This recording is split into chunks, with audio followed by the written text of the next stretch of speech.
Avec des rafales de vent atteignant 200 km/h, le toit de cette maison n'a pas résisté au passage du cyclone Cook.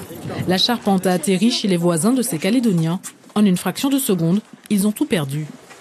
La deuxième rafale, en fait, elle a tapé directement dans la montagne. Elle a soulevé en fait tout le plafond. Et d'un coup, un bruit énorme, horrible. Tout le plafond qui est parti et on a pris tout le faux plafond, toutes les plaques en placo, en fait, tout nous est tombé dessus. Personne n'a été blessé? Non, heureusement, personne n'a été blessé. Même pas une égratignure, rien du tout. La côte Est est l'une des zones les plus touchées. Aux vents violents se sont ajoutées les pluies diluviennes. En province nord, la chute d'un arbre a détruit la maison de cette famille de Point-d'Imier, sans faire de victimes là non plus. On est parti à temps. On est parti une demi-heure avant pour se réfugier à la commune.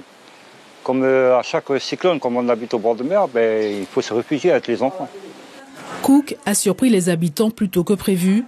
D'autres ont joué la carte de la sécurité. Une quarantaine de personnes a trouvé refuge dans cet internat à Waialou.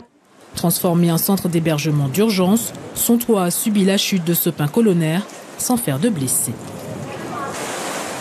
On a la chance aussi d'avoir des grands-mères qui sont avec nous, qui connaissent ces phénomènes-là. Donc j'ai pris conseil auprès d'eux et on a bien fait de le faire. Aux importants dégâts matériels pour les particuliers s'ajoutent les dommages sur les exploitations agricoles, victimes d'inondations en pleine période de semis.